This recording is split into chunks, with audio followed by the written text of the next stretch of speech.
Halo semuanya, selamat datang di penjelasan visual kita kali ini. Hari ini kita bakal ngejelajahin tempat-tempat di bumi yang, jujur aja nih, cantiknya kebangetan secara visual. Tapi auranya itu loh, sunyi, gelap, dan pastinya nggak akan pernah masuk ke daftar liburan Anda. Kita bakal ngelihat gimana kebanggaan, tragedi, dan misteri itu nyampur di landscape yang udah lama ditinggalin manusia. Dan ya, seperti yang bakal Anda lihat nanti, pada akhirnya alam yang selalu memegang kendali. Oke, langsung aja kita mulai ya. Pernah nggak sih Anda ngebayangin sebuah kota yang lagi jaya-jayanya, rame, penuh tawa, tiba-tiba lenyap ditelan kekuatan alam atau tragedi, bener-bener cuma dalam semalam. Yang tersisa cuma gema dari masa lalu dan keheningan yang mencekam. Kira-kira apa sih yang terjadi saat manusia pergi? Dan siapa atau apa yang tertinggal buat jadi saksi bisu kesunyian itu? Masuk ke bagian pertama, saksi bisu kota yang tenggelam. Nah, ini dia contoh nyatanya. Villa Epecuén di Argentina. Di masa kejayaannya tahun 70-an, tempat ini tuh ibaratnya destinasi wajib buat flexing para sosialita tajir. Kapasitasnya ngeri, bisa nampung 5.000 turis sekaligus yang pengen berendam di danau air asin penyembuh penyakit. Tapi, kejayaan itu hancur berantakan. Tahun 1985, tanggul jebol, dan boom! Seluruh kota tenggelam sedalam 10 meter di bawah air. Lewat 25 tahun, tepatnya di 2009, airnya mulai surut. Tapi yang muncul bukan lagi resor mewah, melainkan puing-puing putih berlapis kerak garam yang suasananya mirip banget sama sisa kiamat. Bener-bener bukti nyata kalau kesombongan manusia gampang banget disapu bersih sama alam. Tapi, dari semua itu, ada satu hal yang menurut saya paling epik. Coba perhatikan angka 1 ini. Dari ribuan orang yang dulu foya-foya di sana, angka ini mewakili satu-satunya, cuma satu, kehidupan manusia yang tersisa. Sebuah sudut pandang tunggal dari seorang saksi sejarah yang bernama Pablo Novak. Waktu airnya surut, Pablo yang umurnya udah 81 tahun saat itu, mutusin buat balik lagi ke sana. Bayangin deh, dia hidup bener-bener sendirian di tengah kota mati yang isinya cuma puing dan kenangan pahit. Malam-malam, sendirian di kota berselimut garam putih. Dia bertahan jadi satu-satunya penjaga memori Villa Epecuén sampai akhirnya wafat di usia 93 tahun pada Januari 2024 lalu. Kisah Pablo ini kayak potret sempurna tentang kesepian mutlak di sebuah dunia yang udah ditinggalin. Lanjut ke bagian kedua, alam mengambil alih jejak manusia. Coba bandingin dua kondisi yang drastis ini. Ini adalah desa Holtowan di Pulau Sengshan. Tahun 90-an desa ini makmur banget. Isinya 2.000-an nelayan yang cukup tajir. Lucunya nih, mereka eksodus ninggalin desa bukan karena miskin atau ada kutukan, tapi justru karena mereka terlalu kaya. Kapal mereka makin gede, nggak muat lagi masuk teluk. Terus sekarang gimana? Alam ngambil alih total. Setiap rumah, setiap perabotan di dalamnya ditelan rapat sama tanaman rambat hijau yang super tebal. Ini ngingetin kita ya, kalau kita pergi, alam itu gampang banget ngehapus jejak kita. Kayak ditelan bumi beneran. Tapi, alam ngambil alih itu nggak selalu kelihatan hijau dan estetik kayak tadi ya. Kadang bentuknya ekstrim. Kita bahas data dari Gua Mofil di Rumania. Gua ini nggak sengaja ketemu tahun 86 pas lagi nyari lokasi reaktor nuklir. Dan tebak, tempat ini udah terisolasi rapat selama 5,5 juta tahun. Lingkungannya benar-benar kayak neraka. Oksigennya nyaris nol, dipenuhi gas hidrogen sulfida beracun yang bisa langsung mematikan manusia. Tapi anehnya, ilmuwan nemuin 48 spesies makhluk hidup di sana. Dan 33 diantaranya endemik, alias gak ada di tempat lain di planet ini. Biologi di sana benar-benar ekstrim, teman-teman. Jutaan tahun gak kena sinar matahari, hewan-hewan kayak kalajengking air dan kelabang di sana tuh buta total, kulitnya tembus pandang, dan punya antena peraba yang ukurannya raksasa banget. Terus, karena gak ada matahari buat fotosintesis, mereka hidup dari kemosintesis. Jadi ada bakteri tebal yang hidup dari makanin gas beracun itu.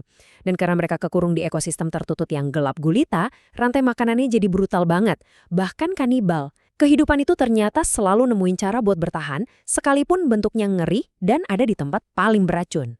Masuk ke bagian ketiga, mitos, ilusi, dan keputusasaan. Nah, saat sebuah tempat jadi terisolasi atau sunyi, biasanya pikiran manusia mulai bikin-bikin mitos dari keputusasaan mereka. Kita lihat dua lokasi yang rumornya lumayan dark ini. Pertama, jembatan Overtown bergaya gotik. Sejak tahun 50-an, ada sekitar 600 anjing yang tiba-tiba melompat ke kematian mereka. Seremnya lagi, hampir selalu dari dua tembok pembatas di sisi kanan jembatan. Warga percaya ini kutukan White Lady, atau energi kelam dari tragedi tahun 94. Terus ada juga gurun Mitimi di Meksiko atau zona sunyi. Katanya masuk sini radio mati total, kompas muter-muter nggak karuan. Ditambah lagi ada insiden roket Amerika jatuh di sana tahun 70-an. Langsung deh rumor cahaya alien dan kejadian aneh menyebar kemana-mana. Tapi poin krusialnya di sini adalah sains itu sering banget punya jawaban yang lebih logis. Kasus jembatan tadi, seorang ahli perilaku hewan nemuin kalau di bawahnya ada sarang cerpelai dengan bau yang nyengat banget, mancing insting anjing buat loncat. Kalau di gurun Meksiko, ilmuwan nemuin endapan mineral magnetik dan serpihan meteorit yang bikin alat navigasi error. Terus soal alien dan sinyal mati.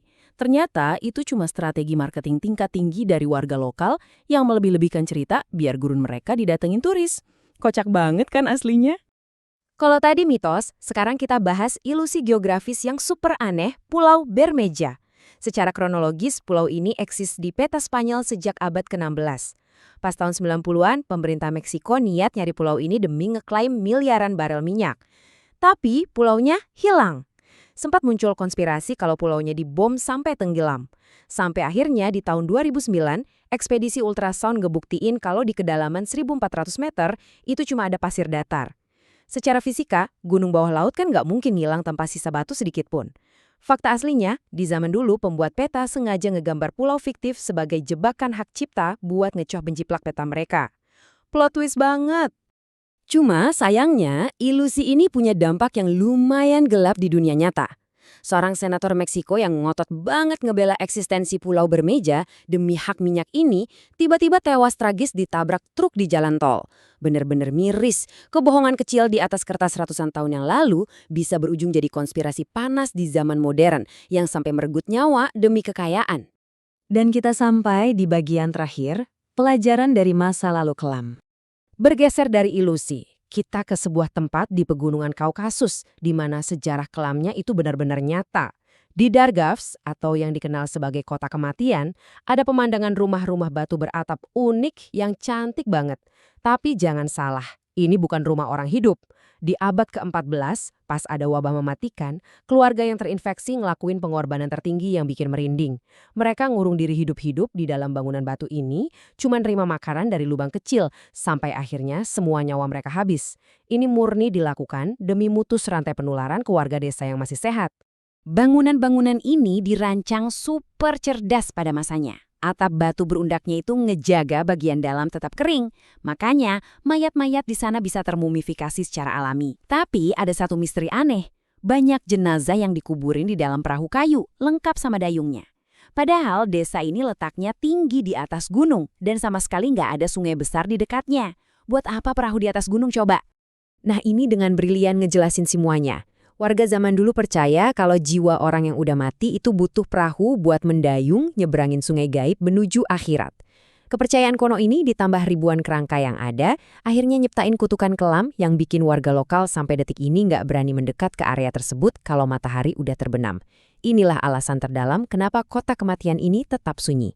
Diingat, dihormati, tapi sekaligus ditakuti oleh mereka yang hidup. Jadi kita udah ngeliat gimana resor mewah hancur jadi garam, desa nelayan tajir ditelan daun rambat, makhluk buta bertahan di gua beracun, sampai pengorbanan nyawa di kota kematian.